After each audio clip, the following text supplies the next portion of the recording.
আর সারের জন্য বসাবো। সারাদিন এবার বলি বাচ্চাকে না, এই গরমে আমাকে একদম, আর মায়ের কথা মতো আমি নুন, একটু চিনি, আর যেন তার মেয়ের কোলে একটা বেশি টক দই দেবেন। রান্না মাংস তো আরো ভালো আছে। কোনটা ভালো হয়েছে? আমার সব ভালো লাগছে। হাই ফ্রেন্ডস, কেমন আছেন সবাই? আমি খুব ভালো আছি। হ্যাপি উইথ অ্যামিতে আপনাদের সকলকে স্বাগত। আজকের ব্লগটা কিন্তু জামাই ষষ্ঠীর ব্লগ, তাই একদম স্কিপ না করে পুরো ভিডিওটা দেখবেন, ভালো লাগবে আপনাদের। ঘরের পরিবেশটাকে সুন্দর আর সতেজ রাখার জন্য আমরা প্রায়ই এখন ঘরে কিন্তু সবাই ইনডোর প্ল্যান্ট পুঁতি। আর ইনডোর প্ল্যান্টের প্রসঙ্গ উঠলেই সবার আগেই মনে পড়ে মানি প্ল্যান্টের নাম। বেশিরভাগ বাড়িতেই দেখবেন এই গাছ এখন দেখা যায়। আমারও ঠিক এরকমই একটা মানি প্ল্যান্ট অনেক দিন আগে থেকে রয়েছে, আর সেই মানি প্ল্যান্টটি এখন বিশাল বড় হয়ে গেছে। মানি প্ল্যান্টেরও কিন্তু সঠিকভাবে যত্ন নিতে হবে, নাহলে কিন্তু মানি প্ল্যান্ট মরে যাবে। তো এই মানি প্ল্যান্টটা আমার অনেক দিন ধরেই বড় হয়ে গেছিলো বলে এবার একটু ভাবলাম সাজিয়ে নিই, তাহলে গাছটা দেখতে ভালো লাগবে। লম্বায় অনেকটা বেড়ে গেছে, তো মাঝখানে এরকম একটা কোকোপোল বানিয়েছি, যেটা আমি নিজের হাতেই বানিয়েছি। মানে যে স্ট্যান্ডটা দেখতে পাচ্ছেন ওটার কথাই বলছি। এই কোকোপোলটা কিছুই না, একটা মোটা পাইপ ছিল প্লাস্টিকের, সেই পাইপের ওপর আমি নারকেলের যে ছোবড়াগুলো হয় সেই ছোবড়াগুলোকে টেনে টেনে এর ওপর বেঁধে বেঁধে দিয়েছি। এর ওপর এবার গাছটাকে এরকম গোল গোল করে সাজালে না মানি প্ল্যান্ট বেশ দেখতে সুন্দর লাগে। এই মানি প্ল্যান্ট কিন্তু জলেও হয় আবার মাটিতেও হয়, কিন্তু জলের বাড়টা একটু কম হয়, মাটিতে কিন্তু খুব তাড়াতাড়ি বাড়ে। মাসে একবার করে একটু মাটিটাকে ভালো করে কুড়ে দেবেন। আর সারের জন্য না ভার্মি কম্পোস্ট আর গোবর সার ব্যবহার করবেন, তাহলে দেখবেন মানি প্ল্যান্ট হু হু করে বাড়ছে। সেদিন আমার এক বান্ধবীর বাড়িতে গেছিলাম, ওদের বাড়িতেও মানি প্ল্যান্ট ছিল, কিন্তু দেখলাম গাছটা একদম নেতিয়ে গেছে এবং পাতাগুলো না একদম হলদেটে হলদেটে হয়ে গেছে। তো এইরকম যদি হয় তাহলে কিন্তু মানি প্ল্যান্টটা না কখনোই এই গরমে একদম রোদে রাখবেন না। মানি প্ল্যান্ট এইভাবে রাখলে না পাতাগুলো পুড়ে যায়। হালকা একটু যেখানে রোদ আসছে, এই যে আমি যেখানে রাখছি একদম বারান্দায় হালকা যে আলো আসছে, এখানেই কিন্তু মানি প্ল্যান্ট বেশ ভালো থাকবে। কদিন বাদে গাছটা আপনাদের দেখাবো কেমন লাগছে। আজকে তো গোল করলাম, কদিন বাদেই দেখবেন ঝালর হয়ে যাবে। জামাই ষষ্ঠীর আগের দিনই প্রীতম আমাকে জামাই ষষ্ঠী খাবে বলে মাংস এনে দিয়েছে। এবার আমরা বাপের বাড়ি যেতে পারিনি, কিছুতেই প্রীতম যেতে চাইলো না। মা এত করে বললো, কিন্তু বললে না, এই গরমে আমাকে একদম বলো না, আমি এবার যেতে পারবো না। তো ওই জন্য মা বললো যেন জামাই ষষ্ঠী তো নিয়ম বলে কথা, সমস্ত কিছু তো করতে হবে, তো আমি তোকে টাকা পাঠিয়ে দিচ্ছি, তুই কিন্তু সমস্ত কিছু করবি, আমি এখানে ওর নামে পুজো দিয়ে দেবো। তো আমাদের নারায়ণের কাছে ওর নামে সকালেই মা পুজো দিয়ে এসছে, আর মায়ের কথা মতো আমি সমস্ত কিছু রান্না বান্না, ওর জন্য জামা কাপড় কেনাকাটা সবই আগের দিন আমি আর ও মিলে করেছি। খারাপ লাগছে না, জামাটা দেখতেও সুন্দর লাগছে।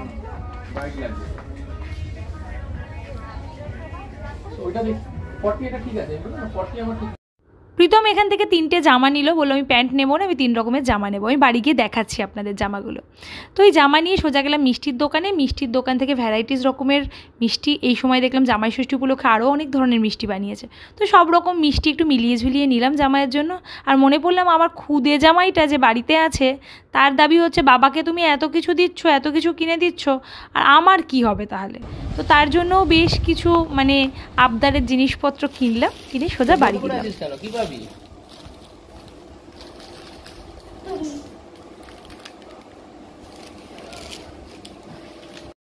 এত দুষ্টু, ও সবসময় চোখ বন্ধ করে থাকবে, দিয়ে ওকে নাকি সারপ্রাইজ দিতে হবে যে ওর জন্য কি কি আনা হয়েছে। এইগুলো এখন খুব শিখেছে, শুধু বলবে আমাকে সারপ্রাইজ গিফট দাও, এই হচ্ছে ওর সারপ্রাইজ গিফট।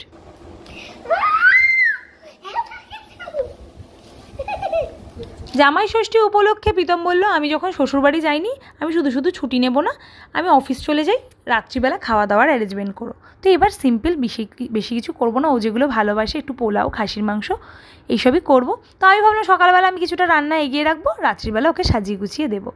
মা আবার আমার দাদা এখানে থাকে, দাদার হাত দিয়ে গাছের আম, কাঁঠাল, বেল সব পাঠিয়ে দিয়েছে।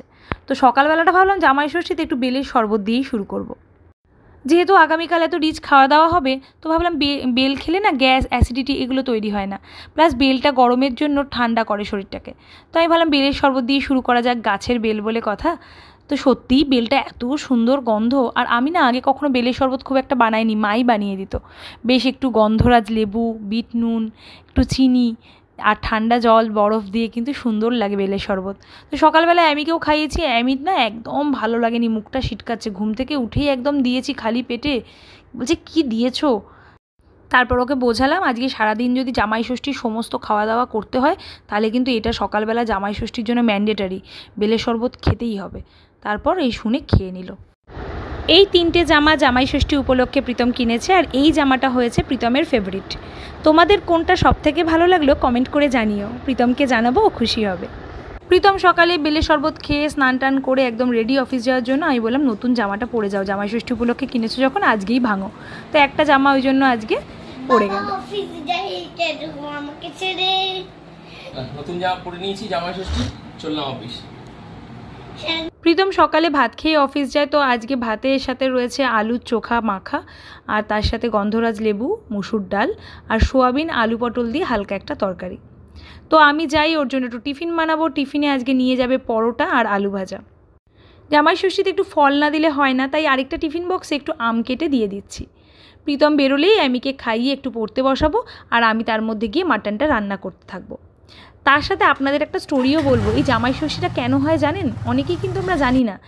আমরা আগাগোড়াই দেখে আসছি এই দিনটা শাশুড়িরা জামাইদের কল্যাণের জন্য পুজো দেয়, জামাইদের আদর করে বেশ ভালো করে তরিজুত করে খাওয়ানো হয়। তো এইটার নামই জামাই ষষ্ঠী। কিন্তু এর পিছনে না একটা মজার গল্প আছে।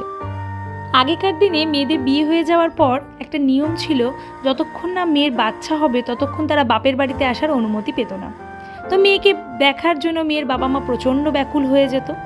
তো মেয়েকে পাওয়ার জন্য তারা জামাইকে আদর যত্ন করে একটা নির্দিষ্ট দিন খুব সুন্দর করে তাকে খাওয়ানো দাওয়ানো সমস্ত কিছু করত, এই আশায় যে তারা জামাইয়ের আদরের পাশাপাশি তারা মেয়েকেও একদিন কাছে পাবে।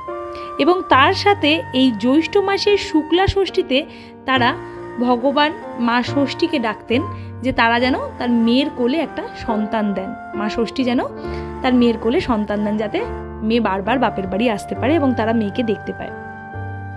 এই মা ষষ্ঠীর পুজো এবং জামাই আদরের জন্য এই পার্বণের নাম করা হয় জামাই ষষ্ঠী। এখন প্রত্যেক শাশুড়ি তারপর থেকে তার মেয়ে জামাইকে ডেকে সমাদরে বেশ কিছু নিয়ম, খাওয়া দাওয়া আনন্দের মাধ্যমে এই জামাই ষষ্ঠীটা তখন থেকেই পালন করে আসছে।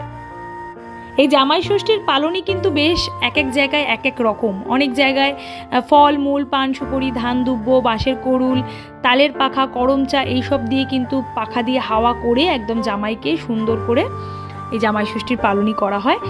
নতুন জামা কাপড় দেওয়া হয় জামাইকে, জামাইরাও নতুন জিনিসপত্র গিফট শাশুড়িকে দেয়। তো বেশ সুন্দর একটা রেওয়াজ, এবং সারা বছর ধরেই কিন্তু শ্বশুর শাশুড়িরা অপেক্ষা করে থাকে এই জামাই ষষ্ঠীর জন্য।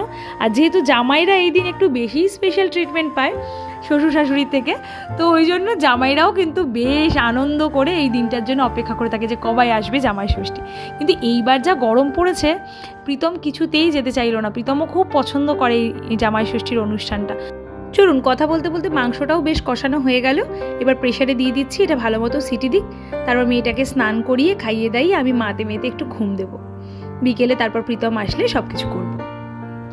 প্রীতম বলে আমার হাতের ম্যাঙ্গো লস্যি নাকি দারুণ খেতে। তো ভাবলাম যেহেতু আজকে স্পেশাল দিন, ওর জন্য একটু ম্যাঙ্গো লস্যি বানিয়ে দিই। জামাই ষষ্ঠী বলে কথা, ওর প্রিয় জিনিসগুলোই আজকে আমি বানাচ্ছি।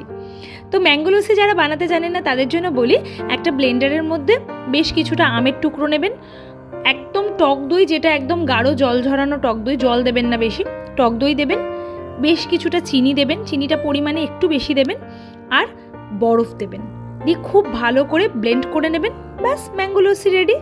আর ম্যাঙ্গো লস্যি রেডি হয়ে যাওয়ার পর গ্লাসের মধ্যে কয়েক টুকরো বরফ আর একটু ড্রাই ফ্রুটস ছড়িয়ে দেবেন। দুর্দান্ত লাগে খেতে, কিন্তু বেশি জল দেবেন না, একটু গাঢ় গাঢ় হবে, তবেই কিন্তু খেতে বেশি ভালো লাগবে। এই ড্রাই ফ্রুটসের ওপরে যদি ছোটো ছোটো করে আম কুচিয়ে যদি একটু দিয়ে দেওয়া হয় না, তাহলেও কিন্তু দারুণ লাগে খেতে। প্রীতম তো খুব পছন্দ করে, আমরাও বেশ ভালোবাসি। এখন কর্মব্যস্ত জীবনের মধ্যে না, এখন দেখছিলাম টিভি খুলে একটু আগে যে সব জামাই ষষ্ঠীগুলো রেস্টুরেন্টেও কি সুন্দর পালন করা হচ্ছে। রেস্তোরাঁতে বেশ সুন্দর করে প্রদীপ ফদীপ সাজিয়ে ধান দুব্য দিয়ে সমস্ত আয়োজন করে দিচ্ছে, সুন্দর করে একদম পঞ্চপদে খাওয়ানো হচ্ছে। মানুষ ব্যস্ততার মধ্যে হয়তো বাড়িতে বানাতে পারছে না, রেস্টুরেন্টেও কিন্তু বেশ জাঁকজমকভাবে জামাই ষষ্ঠী পালন করা হচ্ছে। ভাল লাগলো বেশ জিনিসটা দেখে। শান্তি পেলাম এটাকে। বিভৎস গরম আছে, ভাবা যাচ্ছে না। মানে এই দুপুরে জামাই ষষ্ঠী খেলে মৃত্যু অনিবার্য একদম। তাই রাত করে খাবে? তাই রাত্রেবেলা এসিতে বসে খাবো, খেয়ে শুয়ে পড়বো। বাহ, দেখা দেখা দেখা, এ আবার জিভ দিয়ে দিয়ে খায়।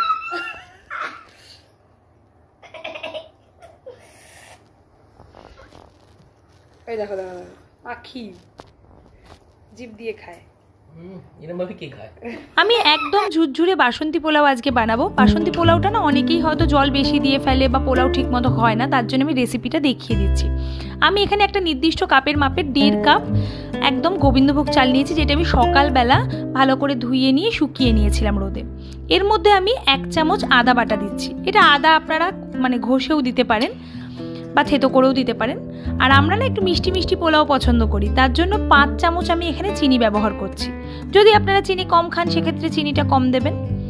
আমি এখানে দেবো স্বাদ মতো নুন। নুনের জন্য আমি কিন্তু প্রায় 1.5 চামচ মতো নুন দিচ্ছি। আর দেবো এর মধ্যে রঙটা হলুদ আসার জন্য হলুদটা পরিমাণে একটু বেশিই দিচ্ছি, 1 চামচ মতো হলুদ ব্যবহার করছি। আমি এখানে কোনো ফুড কালার দিচ্ছি না, ফুড কালার দিলে রঙটা আর একটু গাঢ় হয়। এবার এর মধ্যে দেবো 2 চামচ ঘি। এবার এই পুরো ব্যাপারটাকে খুব ভালো করে আমি মাখিয়ে নেব। মাখিয়ে নিয়ে মোটামুটি 2 থেকে 2.5 ঘন্টা আমি এটাকে ঢাকা দিয়ে রেখে দেব, যাতে খুব ভালো করে এর মধ্যে চিনিটা নুনটা মিশে যায়। তারপর আমি রান্নাটা করব। রান্নাটা খুবই সিম্পল, রান্নাটা আমি দেখাবো। তার আগে আমার ইউটিউবের একটা ভিডিও শুটিং করার আছে, সেটা করে নেব আর আমিকে একটু পড়তে বসাবো। সারাদিনে এবার বলি বাচ্চাকে আপনি কতটা খাবার দেবেন। সারাদিনে বাচ্চাকে কতটা খাবার দেবেন তার পরিমাণ কিন্তু এইভাবে কখনোই বলা যায় না, কারণ প্রতিটা বাচ্চার চাহিদা কিন্তু আলাদা আলাদা রকমের হয়। আপনি মানে বাচ্চার পেরেন্ট সব থেকে ভালো বুঝতে পারবেন। আমার ওই চ্যানেল মানে Bengali baby care top tutorial shooting বাকি ছিল, তো সেটা কমপ্লিট করলাম, দিয়ে আমি রান্নায় আসছি। তার আগে বলি যে এই চ্যানেলে যারা আমার নতুন সাবস্ক্রাইবার, যারা জানেন না যে আমার আরও একটা চ্যানেল আছে, আমার কিন্তু একটা baby care information related channel আছে, যেখানে আমি বেবি কেয়ার রিলেটেড সমস্ত ইনফরমেশন শেয়ার করি, pregnancy care related information share করি। তো ওই চ্যানেলটাতে আপনারা অবশ্যই, যদি আপনাদের বাচ্চা থাকে দরকার লাগে, তাহলে অবশ্যই ওই চ্যানেলটাকে সাবস্ক্রাইব করতে পারেন। আমি লিঙ্ক ডেসক্রিপশন বক্সে দিয়ে দেবো, আই বাটনেও দিয়ে দেবো, সেখানে ক্লিক করে চ্যানেলটাকে সাবস্ক্রাইব করবেন। তো চলুন এবার পোলাও রান্নাটা কীভাবে করবো দেখিয়ে দিই।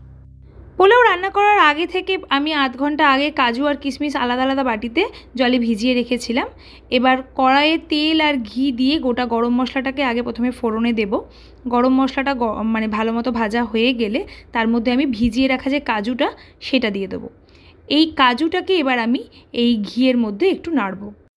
এই কাজুটা ভাজার সময় সামান্য একটু নুন দেব, দিয়ে ভাজবো।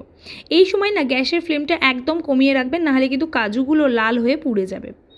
কাজুগুলো ভাজা হয়ে গেলে এর মধ্যে আমি ভিজিয়ে রাখা কিশমিশগুলো এবার দিয়ে দেবো। মোটামুটি 15 থেকে 20 সেকেন্ড মতো আমি কিশমিশগুলোকেও নাড়ব। যতক্ষণ না অবধি কিশমিশগুলো একদম গোল গোল হয়ে ফুলে উঠছে ততক্ষণ কিন্তু আমরা কিশমিশগুলোকে নেড়ে যাব।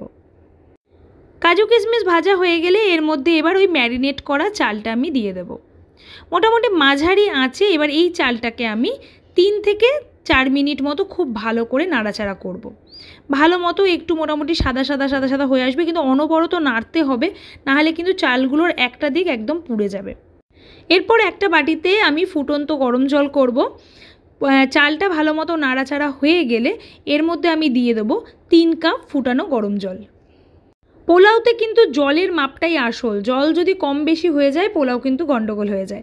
তাই পোলাও রান্নার জন্য সবসময় মনে রাখবেন চাল আর জলের রেশিওটা 1:2 হবে, মানে চাল আপনি যা দেবেন তার ডবল পরিমাণ আপনি জল দেবেন। আমি এখানে 1.5 কাপ যেহেতু চাল দিয়েছিলাম, তাই 3 কাপ মতো ফোটানো গরম জল ব্যবহার করছি। এখানে যদি জল একটু বেশি ব্যবহার হয়ে যায় তাহলেই কিন্তু পোলাও একদম গলে পাক হয়ে যায়। তাই জলটা কিন্তু ঝরঝরে পোলাও হওয়ার জন্য ভীষণ ইম্পর্ট্যান্ট। এবার এর মধ্যে আমি 4টে মতো কাঁচা লঙ্কা ফাটিয়ে দিয়ে দিচ্ছি। কাঁচা লঙ্কা দিলে কিন্তু একবারেই ভাববেন না যে পোলাও ঝাল হয়ে যাবে, বরং এর স্বাদটা কিন্তু খুব ভালো লাগে। ভালো করে চাল আর জলটা মিশিয়ে নিয়ে এবার 5 মিনিটের জন্য একদম লো ফ্লেমে ঢাকনা চাপা দিয়ে পোলাওটাকে আমি সেদ্ধ হতে দেব। 5 মিনিট পর ঢাকনা তুলে দেখুন এই রকম একটা হবে পোলাওটা, একটু জল জল থাকবে।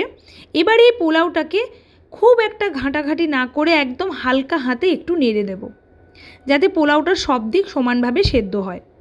এই সময়টা কিন্তু একটু টেস্ট করে দেখে নেবেন যে আপনার পোলাওয়ের মধ্যে নুন আর চিনির টেস্টটা একদম ঠিক আছে কিনা। যদি নুন আর চিনি লাগে তাহলে এই সময়টাই দিয়ে দেবেন। এবার আবার চাপা দিয়ে আরও 5 মিনিট একদম লো ফ্লেমে এটাকে হতে দেবেন। 10 মিনিটের মধ্যেই কিন্তু দেখবেন আপনার একদম ঝুরঝুরে বাসন্তী পোলাও কিন্তু রেডি। এই পোলাওটা কষা চিকেন, কষা মাটন, চিলি চিকেন, পনির এর সাথে কিন্তু বেশ ভালো লাগে। আজকে একটু ফিশ ফ্রাইও করব।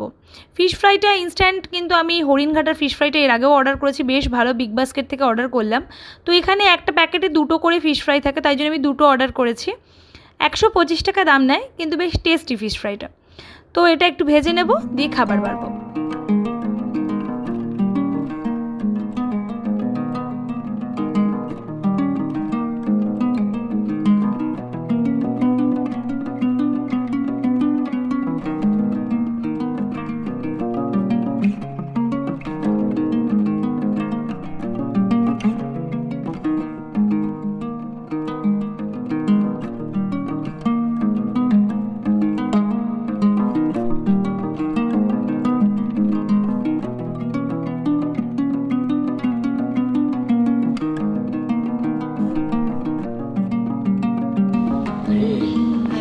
জামাইয়ের পাশে কি করছিস?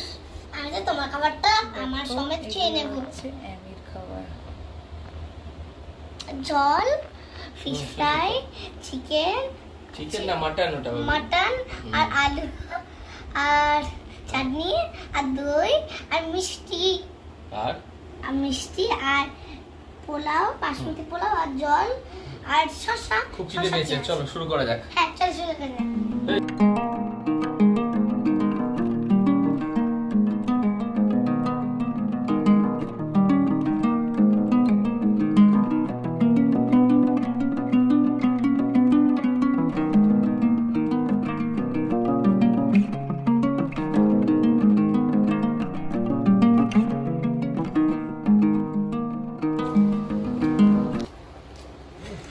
মাংসটা আরো ভালোবাসি।